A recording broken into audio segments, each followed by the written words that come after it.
तो उसमें कहीं न कहीं कभी न कभी आजमगढ़ कनेक्शन जोड़ा जाता था। मैं नहीं कर रहा हूँ, निकल जाता था, जोड़ा जाता था। एक घटना हुई दिल्ली में, ओखला इनकाउंटर, उस इनकाउंटर में भी आजमगढ़ कनेक्शन निकला।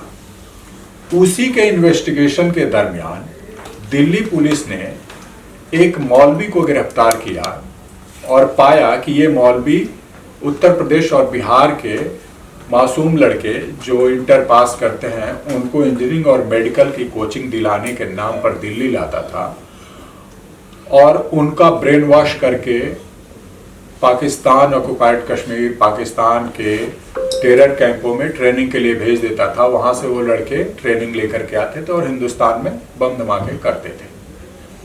एट द सेम टाइम एक खबर आई, एक छोटी सी खबर छपी उत्तर प्रदेश के ऐसे ही किसी शहर का, बिजनौर या आजमगढ़ की थी, मुझे ठीक से याद नहीं।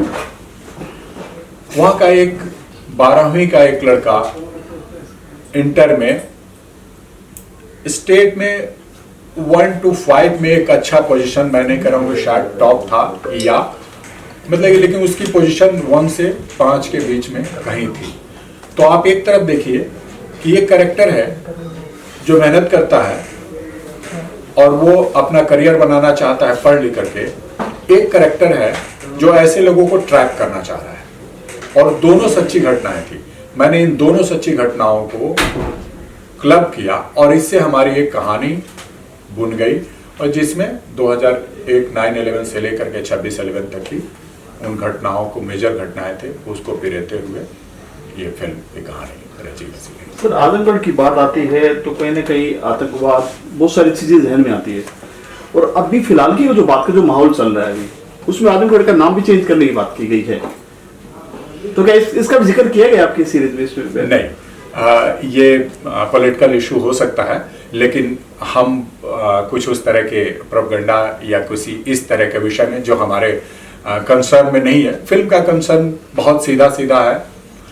आजमगढ़ से जो कनेक्शन जोड़े जाते थे और जो दो सच्ची घटनाएं जुड़ी, तो उनको लेकर के कथा कहानी है। नाम चेंज आज किया जा रहा है या उसकी चर्चा चल रही है, इसको लेकर के हमारी फिल्म में इसका कोई जिक्र नहीं। स्टारकास्ट की बात करें, कौन कौन है इसमें, क्या किरदार है? आजमगढ़ 2 महत्वपूर्ण किरदारों के इर्द गिर्द घूमती कहानी है। मैंने आपको बताया कि एक ऐसा बच्चा जो पढ़ लिख करके बहुत अच्छा अपना करियर बनाना चाहता है, एक ऐसा आदमी जो ऐसे बच्चों को ट्रैप करके अपने आतंकी मंसूबों को कामयाब करना चाहता है।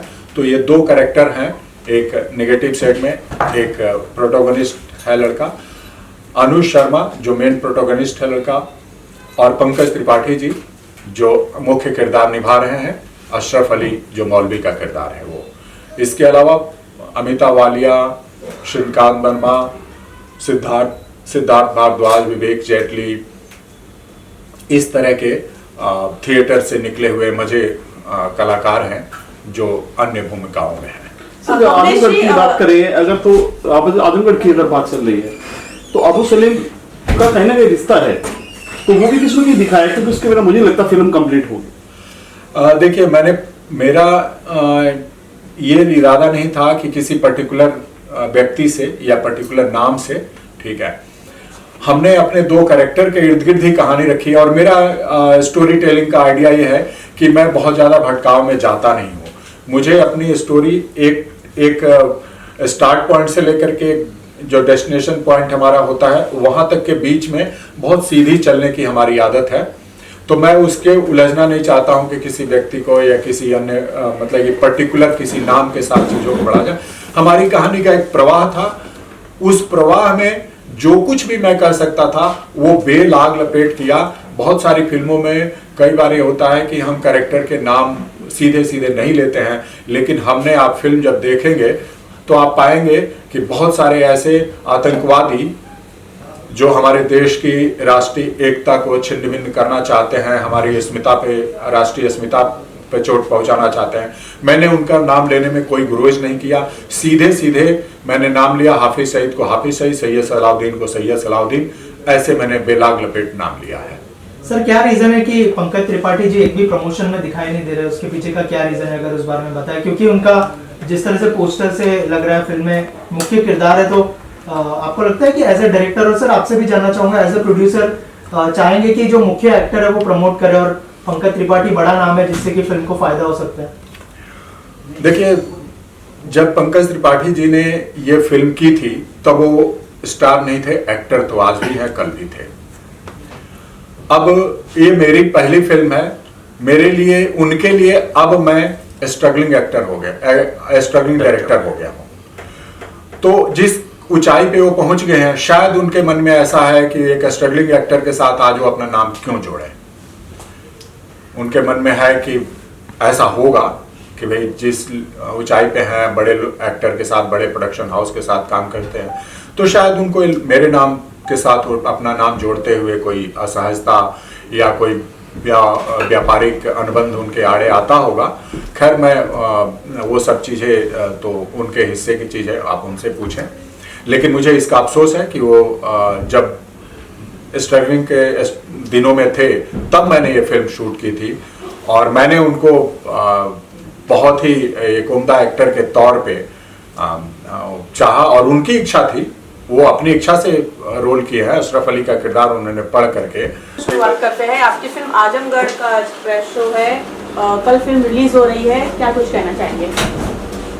हाँ, अच्छी बात है, तो फिल्म रिलीज हो रही है, तो बहुत बहुत बधाई हो प्रोड्यूसर्स को और मास्क टीवी को और कमलेश जी को तो बहुत ज़्यादा बधाई हो कि फर्स्ट डेब्यूट है सिनेमा पे, तो मेरी तरफ से हार्दिक शुभकामनाएं कमलेश जी को।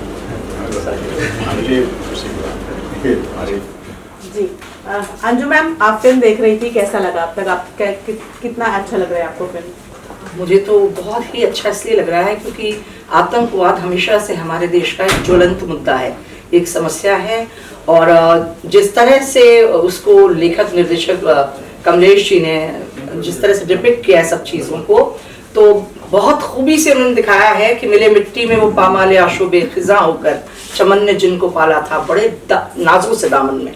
तो वो बच्चे जो बड़े ही नाजों से पाले जाते हैं, किसी चमन में फूलों की तरह, वो खिलते हैं, महकते हैं, चहकते तो अच्छे लगते हैं, लेकिन जब वो कोई ऐसा रास्ता अख्तियार कर लेते हैं जो देश के लिए भी अच्छा नहीं है और उनके लिए खुद भी पर्सनली अच्छा नहीं है, तो किस तरह से पूरे एक अब देखिए पूरे शहर की त्रासदी को उन्होंने सामने दिखा दिया कि जो जानी जाती है आलमी लोगों के लिए, कैसे वो एक आतंकवादी जो समस्या वहां पर उठ खड़ी होती है, तो शहर की जो एक तरह की मिजाज ही बदल जाते हैं और शहर के लिए लोगों के मिजाज बदल जाते हैं। और आखिर में मतलब मैं बताना नहीं चाहती क्लाइमैक्स क्या है इसका, लेकिन मेरे ख्याल से उन्होंने कहने की कोशिश की है कि फिर कहीं भीगी आंख का मंजर न मिलेगा, घर छोड़कर मत जाओ, कहीं घर न मिलेगा। शर्मा जी, हिंदुस्तान में हमेशा हिंदू और मुस्लिम को लेकर दंगे होते रहते हैं और हमेशा पॉलिटिकल मुद्दे बने रहते हैं हिंदू से। आप उसमें मुस्लिम करेक्टर के नेगेटिव में क्या कुछ कहना चाहिए उस करेक्टर के बारे में? सवाल बहुत बढ़िया है यार ये, और इसका जवाब सुन लीजिए, आप सब सुन लीजिए। देखिए, मैं सिर्फ एक बात कहना चाहूँगा कि यदि मैं हिंदू हूँ और किरदार के बारे में तो ये है कि मैं एक्टर हूँ, तो मेरे लिए कोई सीमाएं तो है नहीं, सब कुछ मेरा है, तो सब कुछ करना है मुझे। जहाँ मैं हिंदू हूँ तो मुझे लगता है कि सारी दुनिया कृष्ण ने बनाई है, पूरी दुनिया उसकी बनाई हुई है, तो मुझे इस पे बिलीव करना चाहिए कि पूरी दुनिया उसने बनाई है। जब पूरी दुनिया उसने बनाई है तो मुस्लिम पराया हो ही नहीं सकता, क्योंकि वो भी उसने बनाया। और यदि मुस्लिम को ये लगता है कि सारी दुनिया अल्लाह ने बनाई है, तो उसके लिए हिंदू पराया नहीं हो सकता, क्योंकि सारी दुनिया अल्लाह ने बनाई है ना। तो मुझे लगता है कि सब एक ही है यार, नाम अलग अलग है। काफी नौजवानों को वर्गलाकर देखा जाए तो टेलीविजन में डाला जा रहा है, उस पर अभी क्या राय है? ऐसा नौजवान मुझे नहीं लगता कि कोई बरगलाए जा रहे हैं। वो तो राय ऐसी है कि एजुकेशन जो है वो एजुकेशन सिस्टम हमारा हमेशा ठीक होना चाहिए, बच्चे को संस्कार ढंग से मिलेंगे। तो मुझे आज मैं इतने साल का हो गया हूँ तो मैं तो गलत राह पे नहीं चला, क्योंकि मुझे बचपन में शिक्षा से ही मिली है। यदि मुझे बरगलाने वाले तो बहुत मिले होंगे ना, लाइफ में हर एक को मिलते हैं, तो ये तो आपके ऊपर है कि आप बरगलाए जाते हैं कि नहीं। अनुज जी, फिल्म में आपने पंकज त्रिपाठी के साथ स्क्रीन शेयर किया है, हाँ। कैसा अनुभव रहा? मुझे हमेशा अच्छा अनुभव होता है किसी भी एक्टर के साथ, चाहे वो कोई भी हो, क्योंकि मुझे फिल्म तो एक टीम होती है, उसमें सबके साथ ही मुझे अच्छा लगा। पंकज जी के साथ भी, बाकी जितने लोगों ने काम किया सबके साथ मुझे बहुत अच्छा लगा जी। अपने कलाकारों को बताएंगे और आपके साथ कौन कलाकार इसमें? इसमें पंकज भाई हैं, पंकज त्रिपाठी हैं, और सुदर्शन हैं, बरार हैं, बरार का पूरा सुशांत बरार हैं, अमिता वालिया जी हैं, हृदयजीत सिंह जी हैं, और सात बाबा हैं, विवेक जेटली है। इस तरह के बहुत सारे कलाकार हैं, दोस्त हैं हमारे। अपकमिंग प्रोजेक्ट्स कुछ शेयर करना चाहेंगे? मेरी एक फिल्म है जो अभी 8-9 अवार्ड जीत चुकी है, मेरी चिड़िया। तो उसमें 60 मिनट सोलो परफॉर्मेंस है मेरी, अब तक की अलग सिनेमा है वो इंडिया के लिए। तो दीपक गर्ग ने डायरेक्ट किया, जिन्होंने महादेव बनाया था, तो वो आने वाली है और अभी फेस्टिवल्स में चल रही है।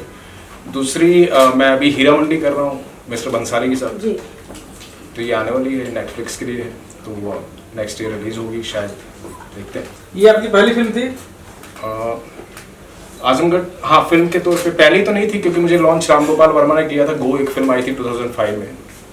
बट ये मेरे जिस आदमी ने मुझे मतलब उंगली पकड़ के चलना सिखाया था, उनके साथ मेरी ये पहली फिल्म थी, वो कमलेश जी हैं। कमलेश जी, आज आपका खड़ा किया हुआ स्टार बहुत बड़ा स्टार हो गया है, क्या कुछ कहना चाहेंगे शर्मा जी के बारे में? देखिए, सब लोग अपने इंडिविजुअल जो टैलेंट है उसके दम पे ही आगे बढ़ सकते हैं, और मेरी हमेशा से मतलब कि ना सिर्फ अनुज एक्टर है, इस वजह से हमेशा से जो भी मेरे संपर्क में काम करते हैं और जहाँ भी वो पूरी ईमानदारी से, पूरी मेहनत से, लगन से आगे बढ़ते हैं, मुझे बड़ी खुशी होती है। और अनुज तो निसंदेह एक प्रतिभाशाली एक्टर को मैंने फाइंड आउट किया था दिल्ली में ही, तो हमेशा से मेरी शुभकामनाएं, मेरा समर्थन, मेरा हमेशा जब कभी ये किसी मतलब ये कहते हैं ना कि इंग्लिश में कि लो फील करते हो, तब ये मुझे फ़ोन करते हैं, और तब मैं हमेशा हौसला देता हूँ कि समय जो है वो वक्त ये भी आपका इम्तहान ले रहा है, पास होते रहो, ठीक है, और बेहतर होते रहो। आपने दो लड़कों को चांस दिया था, एक पंकज त्रिपाठी, एक अनुज जी को, एक ने साथ दिया, एक ने साथ नहीं दिया, दोनों को शिक्षा नहीं सही दिए थे। देखिए, अनुज को उन दिनों मेन लीड में कास्ट किया, ठीक है, वो निश्चित तौर पे साथ दे रहे हैं। पंकज जी को मैं ये नहीं कहूँगा कि मैंने लॉन्च किया, उन दिनों ठीक है, उस वक्त स्ट्रगल में थे, उतने बड़े स्ट्रगल में थे, ठीक है, अलग बात है, उन्होंने भी मेरा साथ दिया, ठीक है, मैं ये नहीं कहूँगा कि उनको मैंने लॉन्च किया। वो एक, मैं आपको बताऊं कि मैंने उनकी 10-15 सेकंड का एक विजुअल देख करके मैंने उनको एक फिल्म में, ये तो 2011-15 की बात है, 2007 में मैंने उनको एक बहुत ही छोटे फिल्म में, बड़ी फिल्म में एक छोटा सा 10-15 सेकंड का एक किरदार देख करके मैंने जज कर लिया था। मैं नहीं जानता था कि ये कौन है, मैं नहीं जानता था कि ये मेरे गोपालगंज से ही है, मैं नहीं जानता था कि इनके दादाजी मुझे पढ़ाए हुए हैं। मैंने जब पता चला कि ये है, तो मैंने उनको उस दिन कहा था कि पंकज भाई आप बहुत बड़े एक्टर बनोगे, और वो मेरी फिल्म में तब बहुत बड़ा एक किरदार मैंने उनको कास्ट कर लिया था। 2007 की बात है ये। अनफॉर्चुनेटली वो फिल्म नहीं बनी, तब से साथ संगत है हमारा 2000, और तभी से उनका ये था कि मिश्रा जी ये फिल्म बनी या ना बनी, आप कभी भी अगली फिल्म करोगे तो मैं करूँगा। सामने बैठ करके आप अपना दे रहे हो इंट्रो, कैसा लग रहा है आपको? बहुत अच्छा लग रहा है, और सर के साथ काम करने में बहुत मज़ा आया, और ये प्रोजेक्ट करने में बहुत मज़ा आया, बहुत ही अच्छा लग रहा है। सर आपका एक्सपीरियंस? बहुत ही अच्छा रहा, और फिल्म जो है, जो आज भी अगर आप इसका जो मैसेज है वो बहुत ही रेलेवेंट है, जो सब दुनिया में हो रहा है, तो आप फिल्म देखेंगे तो बहुत ही सहज तरीके से बहुत ही स्ट्रॉन्ग मैसेज दिया है, और सर के साथ, टीम के साथ काम करने में बहुत मज़ा आया, और मेरे मित्र अनुज ने तो बहुत ही बेहतरीन काम किया है इसमें, आप लोग देखेंगे। आपने इंग्लिश में पूरी न्यूज़ की है, क्या कुछ फंबल्स होते थे क्या टेक में? नहीं, आपका एक्सपीरियंस? नमस्कार, मेरा नाम धर्मी अग्रवाल है, और मैं आज बहुत खुश हूँ कि मैं इस फिल्म का एक हिस्सा रही हूँ, और सर ने बहुत ही प्यार से इस मूवी को बनाया है, और उनकी इतनी ज़्यादा मेहनत लगी है इसके पीछे, और बहुत खुशी है कि आज वो फिल्म हमारे सबके सामने है, और मुझे सर के साथ काम करके बहुत ज़्यादा अच्छा लगा है। अनुज जी का किरदार कैसा लगा पंकज जी का?